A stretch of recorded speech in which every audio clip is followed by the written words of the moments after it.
ஆராதனை செய்யும் பொழுது நான்காவது புருஷனாக 7 மடங்கு நெருப்பு மூட்டப்பட்ட அக்கினி சூளைக்குள்ளே என் கர்த்தர் இறங்கி வருவார்.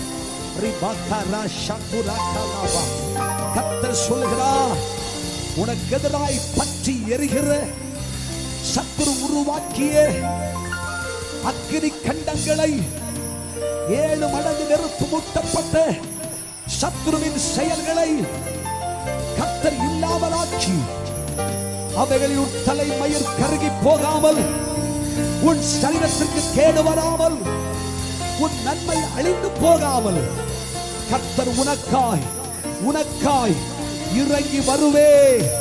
வந்திருக்கிறே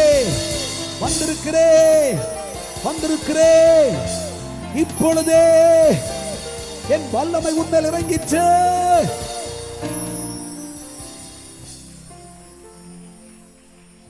சத்துரு உன்னை சுட்டரித்து தூசாய் பறக்க விட வேண்டும் என்று எண்ணினான்.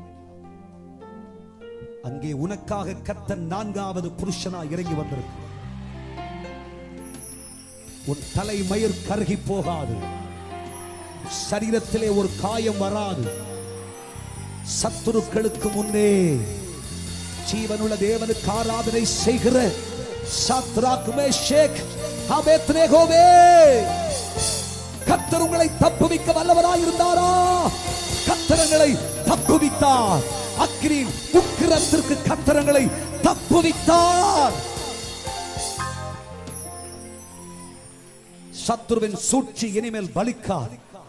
நீ கர்த்தருக்கு ஆராதனை செய், கர்த்தருக்கு ஆராதனை செய். கர்த்தரை துதித்துக் கொண்டே இரு.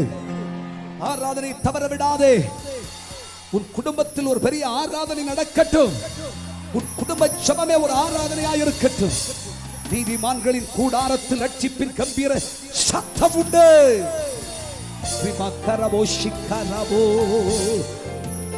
உன் குடும்பத்திலே வீட்டில் பாடல், ஆராதனை, துதியின் சத்தம் எழும்பட்டும்.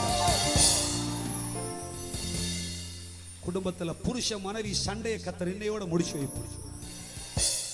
கர்த்தர் சொல்ற, உங்களுக்குள் இருந்திருக்கிற புரிந்து கொள்ள முடியாத நிலை, ஒருவருக்கொருவர் புரிந்து கொள்ளாத நிலை எல்லாம் கர்த்தர் மாற்றி போடுவார். சந்தேகம் கர்த்தர் எடுத்து போடுறார். குடும்பத்தில் கர்த்தருக்கு ஆராதனை செய். தேவனுடைய அற்புதம் நடப்பதை பார்க்கிறேன். கர்த்தருடைய கிரியை நடப்பதை பார்க்கிறேன்.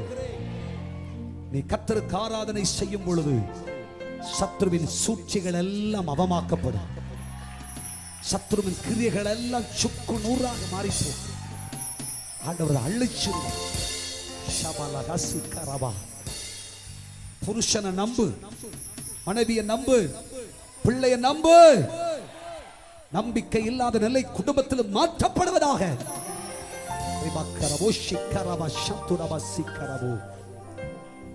குடும்பத்தையும் நன்மைகளையும் ஆசீர்வாதங்களையும் கெடுக்கும்படி சத்துரு செய்கிற சூழ்ச்சிகளை கர்த்தர் இல்லாமலாக்கி கொண்டு உன்னை என் தேவன் கல்தேயருக்கும் எதிராளிகளுக்கும் புறஜாதிகளுக்கும் கர்த்தர் உன்னை தலைவனாய் மாற்றப் போகிறார். ஹல்லேலூயா. இரண்டாவது, நீ கர்த்தருக்கு ஆராதனை செய்தால் சிங்கங்களின் வாயை தெய்வம் கட்டி போடுவார். சிங்கங்களின் வாயை தெய்வம் கட்டி போடுவார். பிசாசுடைய தந்திர ஆயுதங்கள், உனக்கு எதிராய் செய்யப்பட்டிருக்கிற மந்திர ஆயுதங்கள், தந்திர ஆயுதங்கள், பில்லி சூனியங்கள், கர்த்தர் அவைகளை இல்லாமலாக்குவார். செயல்படாது. வீட்டுக்கு முன்னாடி மந்திரம் செஞ்சுட்டு போவான், ஆனா அது உன் வீட்டுல பலிக்காது. அது அவன் வீட்டுக்கு திரும்பி போயிடும்.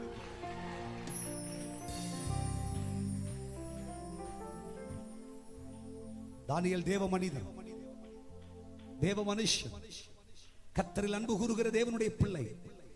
ஹல்லேலூயா. தேவனுக்காய் துணிச்சலோடு நின்ற ஒரு மனிதன், பரிசுத்தத்தை காத்துக்கொண்ட மனிதன், ராஜ போஜனமாகிலும் என தீட்டுப்படுத்தக் கூடாது என்று அவ்வளவு விசுவாசத்தை காத்துக்கொண்டவன், பக்தியை காத்துக்கொண்ட மனிதன். தேவ சமூகத்தில் துணிச்சல் உள்ள ஒரு வாழ்க்கை செய்தவர். சிங்கக்கபியிலே தூக்கி வீசினார்கள். சாவுக்கிடங்கு என்று பத்திரத்திலே கையெழுத்திடப்பட்டது. ஆனாலும் கர்த்தரை துதித்தான், ஜெபித்தான், கர்த்தரை நோக்கி ஆராதனை செய்தார். கர்த்தரோ சிங்கங்களின் வாயை கட்டி, யார் இதை செய்தார்களோ அவர்கள் சிங்கக்கபியிலே தள்ளப்படும்படி தெய்வம் ராஜாங்கத்தின் கையெழுத்தை மாற்றி எழுத வைத்தார். எதிராய் புறப்பட்டு வந்திருக்கிற எல்லா வாயை ஆண்டவர் அடைப்பார். உனக்கு விரோதமா பேசுற வாய், மனித சிங்கங்கள், பொல்லாத பிசாசு வாய் தெய்வம் திறக்க விட மாட்டார். ஆனால்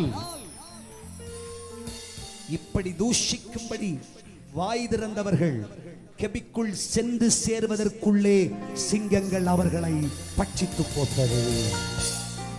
இதை நீ உன் கண்களால் பார்ப்பாய், நீ கண்களால் பார்ப்பாய். கர்த்தர் இதை செய்ய போகிறார்.